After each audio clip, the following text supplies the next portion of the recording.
ये कह रही है कि जब मंगेश यादव का हुआ तब उस एनकाउंटर में आपको जाति नजर आई और यहां पर आप लोगों को धर्म नजर आ रहा है और इससे आगे आप बढ़ नहीं पा रहे हैं, अपराधी को अपराधी की नजर से नहीं देख पा रहे हैं। जवाब दे दीजिए। सिर्फ हम नहीं कह रहे हैं, जो लड़का मरा है उसकी जो विधवा है, उसकी जो वाइफ है, वो भी कह रही है कि पैर में ऐसे ही गोली मार दी। और उसकी डिमांड क्या है सुनिए, वो पुलिस प्रशासन से कह रही है कि हमें न्याय नहीं मिला है, उसको गोली से क्यों नहीं मार दिया गया। अब मुझे समझ में नहीं आ रहा है कि ये कहां है। तालिबान में है, तालिबान में है, तालिबान में है। अब क्या होगा, पुलिस प्रशासन से मांग की जाएगी, योगी जी से मांग की जाएगी कि गोली क्यों नहीं मारा भाई। अच्छा, ये न्याय है, ये न्याय की प्रक्रिया है कि गोली के विपरीत दिशा में गोली के जवाब में गोली मार दो। कानून नहीं है, कचहरी नहीं है, कोर्ट नहीं है, फांसी नहीं मांगी जा रही है। नहीं तो जिसके यहां पर जान गई है, उनकी विधवा, अगर वो दुख में आकर किसी तरह से बयान देती हैं तो क्या आप उसको ऑथेंटिक या फिर सरकारी आप कहेंगे कि सरकार की तरफ से ये मांग की गई है? उसकी कोई गलती नहीं है। योगी साहब ने समझाया है कि ठोक देंगे, मार डालेंगे, जिधर मिलेगा गोली मार देंगे, ऐसे ही न्याय करेंगे। कानून व्यवस्था नहीं है, न्याय ये खुद करेंगे, कोर्ट कचहरी की जरूरत नहीं है, ये खुद न्याय करेंगे गोली मरवाकर। अच्छा, तो ये जो एस टी हसन साहब और कुछ लोगों का जो बयान आया कि क्रिया की प्रतिक्रिया है, ऐसा हो गया, वाजिब है, कोई दिक्कत नहीं है, तो इधर से आप निकल लिए बहुत आसानी से, ये वाले से। नहीं इस पे आपकी कोई प्रतिक्रिया नहीं है। सुनिए ना, तालिबान है, मैं इसीलिए कह रहा हूं कि एक विधवा जिसने अपने पति को खो दिया, अगर उसका दर्द आता है तो आप बोलते हैं कि यहां पर तालिबानी हो गया, लेकिन आपके पार्टी के अगर प्रवक्ता या नेता बोलते हैं तो उस पर आप क्यों शांत हैं? नहीं, मैंने नहीं कहा। ये योगी जी ने यकीन दिलाया है कि भैया ऐसा है, हम न्याय ऐसे करेंगे कि गोली मारेंगे। अच्छा, एक के बदले एक अगर कोई मर गया तो कोर्ट से न्याय नहीं मिलेगा, फांसी नहीं होगी, हम 4 लाश लाके तुमको दे देंगे। ये तालिबानी रूल चल रहा है। करना क्या चाहते हैं आप, बनाना क्या चाहते हैं, समझ में नहीं आ रहा है। लोग डिमांड कर रहे हैं कि बॉडी के बदले खून दो, ये डिमांड होगी। तो अपराधी को तो अपराधी के तौर पर आप देख रहे हैं ना, मतलब राजकुमार अपराधी है, फांसी दिलवाइए ना। ठीक है, न्याय व्यवस्था आपके पास है या नहीं है, पुलिस है, फांसी दिलवाइए ना, कौन रोक रहा है? ठीक है, लेकिन तालिबानी कानून, गोली के बदले गोली, सर के बदले सर, और बॉडी के बदले 5 सेकंड और दीजिए।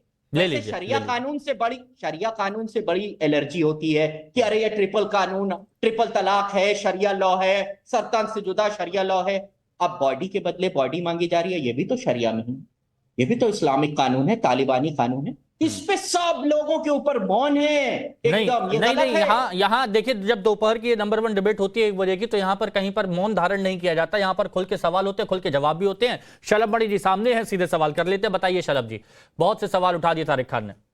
हिमांशु जी, मुझे बड़ी हैरानी हो रही है कि जो लोग इस मानसिकता के हैं कि घर पर अगर घर से पथराव हो रहा है, घर से गोलीबारी हो रही है, और उसके बाद प्रतिक्रिया स्वरूप उस घर पर चढ़ के कोई अगर झंडा उतारता है, तो बजाय इसके कि पुलिस को फोन करें, उसके खिलाफ कार्रवाई कराएं, जो लोग सीधे शरिया को विश्वास करते हुए उसको गोली मार देते हैं, आज किस प्रकार से संविधान की बात कर रहे हैं।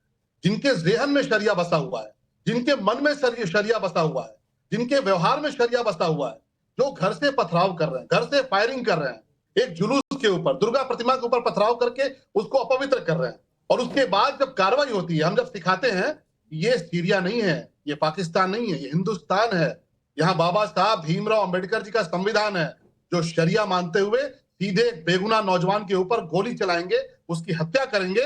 बाबा साहब भीमराव अंबेडकर जी का संविधान इस बात का हमको अधिकार देता है कि पुलिस पर गोली चलाने वाले पर गोली चलेगी। जिसने पुलिस पर गोली चलाई है, पुलिस को भी आत्मरक्षा का अधिकार है, और इसलिए इलाज हुआ है, माकूल इलाज हुआ है। अभी और इलाज होगा, अभी और कार्रवाई होगी। नहीं, लेकिन यहाँ सुनिए ना, समाजवादी पार्टी का, त्रिपाठी जी, समाजवादी पार्टी का आरोप ये है कि एक ऐसा, हाँ त्रिपाठी जी, समाजवादी पार्टी, इनको शरिया बहुत पसंद है, उनको बाबा साहब भीमराव अंबेडकर जी का संविधान कंठस्थ करा देंगे, रटा देंगे।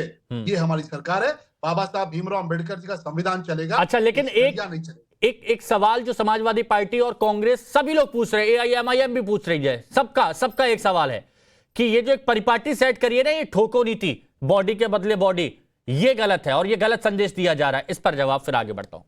तो ऐसा है कि आप जरा मुझे एक बात बताइए, राम गोपाल जी मारे गए, जिन लोगों ने मारा, समाजवादी पार्टी का आप एक बयान दिखा दीजिए। आमतौर पे विपक्ष की जिम्मेदारी ये होती है कि विपक्ष ये सवाल उठाता है कि भाई हत्या हो गई, उस पर कार्रवाई करो, उनके खिलाफ कड़ी कार्रवाई करो। लेकिन राम गोपाल नाम का एक बेगुनाह नौजवान मार दिया गया, समाजवादी पार्टी की तरफ से सरफराज या उसके खानदान के लोगों के खिलाफ कोई मांग हुई क्या उसके खिलाफ कार्रवाई करो? अच्छा, कांग्रेस पार्टी की तरफ से कोई मांग हुई क्या? और जब कार्रवाई हो रही है, जबकि गुनाहगार स्वयं स्वीकार कर रहा है, आप देखिए गुनाहगार स्वयं कह रहा है कि साहब नेपाल भागना चाहते थे, और अभी तो बहुत परतें खुलेंगी, अभी बहुत सारी चीजें खुलेंगी। अब बताइए संदीप त्रिपाठी जी, आप लोग कह रहे हैं, सुप्रिया श्रीनेत और बहुत से कांग्रेस नेता ये बोल रहे हैं कि अपनी कुर्सी बचाने के लिए योगी आदित्यनाथ ये सब कर रहे हैं, लेकिन जब गुनहगार खुद मान रहा है कि उसने पुलिस पर गोली चलाई है और अगर कुछ गलत हुआ है, देखिए झंडा उतारा जा रहा है, उसको भी हम जायज नहीं ठहराएंगे, वो भी गलत है, लेकिन इसका मतलब ये नहीं कि हत्या कर दी जाएगी। पुलिस वाली कार्रवाई आप करते तो ये खुलकर आप लोग क्यों नहीं बोल पाए? हिमांशु जी, जिस तरीके से बहराइच की एसपी का बयान आया, उन्होंने कहा कि हम वेपन को जो है रिकवरी के लिए जा रहे थे और वो वेपन लोडेड था और इसलिए वो उन लोगों ने गोली चला दी। ये हमारा बयान नहीं है, वहां के एसपी का बयान है। अब बताइए कि जो पुलिस ये मतलब वेपन आप रिकवर करने के लिए जाते हैं और लोडेड पिस्टल रखी है उससे गोली चला देते हैं, मतलब हास्यास्पद बात लगती है कि नहीं लगती है? क्या इतनी अनट्रेंड हमारे उत्तर प्रदेश की पुलिस है? एसटीएफ क्या इतनी नकारी और निकम्मी है कि कोई लोडेड पिस्टल रखे रहेगा और गोली चला देगा और आप उसको जो है गोली चलाने देंगे? मतलब ये हास्यास्पद है या तो नहीं, आपकी सुनिए ट्रेनिंग सुनिए का सवाल है? सुनिए दूसरा सुनिए सवाल- पुलिस की सर, थ्योरी सर, जो सर, आपने सर, एसपी का कहा, पुलिस की थ्योरी ये है कि उन्होंने वहां पर हथियार छुपाए थे और जो हथियार जिस जगह छुपाए थे वहां उसको पता था, तो वहां पर उसने हथियार छीन के किया। ठीक है, इस पर भी जांच होनी चाहिए, मैं वो नहीं कह रहा हूं, लेकिन जो सवाल यहां पर उठाया गया वो बताइए ना। सबसे पहला सवाल, सबसे पहला ये सवाल कि जो गलत है उसको गलत क्यों नहीं कहते हैं आप?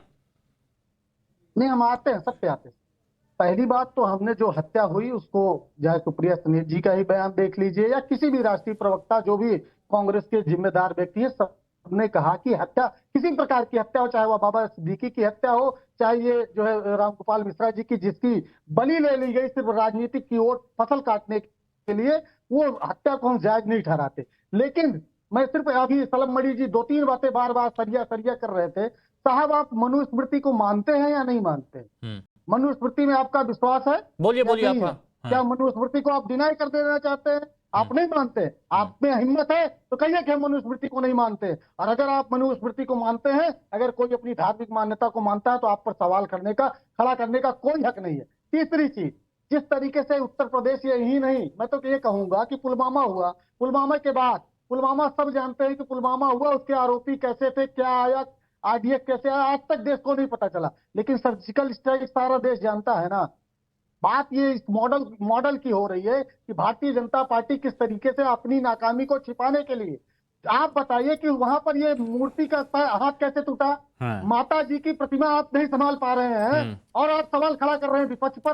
बड़ी अच्छा। शर्मनाक बात है कि आप अच्छा, लेकिन आप लोग जिस तरह से माहौल बना रहे हैं तो उस पर बीजेपी जवाब देती है। हाँ शलभ जी, जवाब दे दीजिए, फिर अब आते हैं हमारे जो दानिश भाई उनके पास। हाँ देखिए, इन्होंने कहा कि एसटीएफ और पुलिस, उत्तर प्रदेश पुलिस नाकारा है। हाँ। उत्तर प्रदेश पुलिस और एसटीएफ कितनी नाकारा है शक्ति जी, ये तो आपको समझ में आ रहा होगा कि अपराधी मारे जाते हैं तो भुकर भुकर के रोती है कांग्रेस पार्टी, आंसू आपके बहते हैं। बोलने दीजिए त्रिपाठी जी सुनिए ना, यहाँ पर कोई किसी को रोकता नहीं है, अगर बीच में बात करें तो आप करिएगा, लेकिन अभी सुन लीजिए एक बार। हाँ, बेचैन क्यों होगा भाई? अभी तो सच्चाई खुलनी बाकी है अभी। और जब अपराधी मारे जाते हैं तो कांग्रेस पार्टी रोती है, आतंकवादी मारे जाते हैं कांग्रेस पार्टी रोती है। हमने नहीं कहा, सलमान खुर्शीद ने खुलासा किया कि बाटला एनकाउंटर के आतंकवादी मारे गए तो आपकी नेता सोनिया गांधी फूट फूट के रोई, मोहन शर्मा जी के लिए नहीं रोई, जो बहुत जाबाज इंस्पेक्टर थे, जो अपने बेटे को जिंदगी और मौत के बीच में छोड़ के ऑपरेशन में आए थे, उनके लिए नहीं रोई, वो शहीद हो गए। लेकिन सोनिया गांधी रोई तो किसके लिए रोई? बाटला एनकाउंटर के आतंकवादियों के लिए। ये आपका चरित्र है,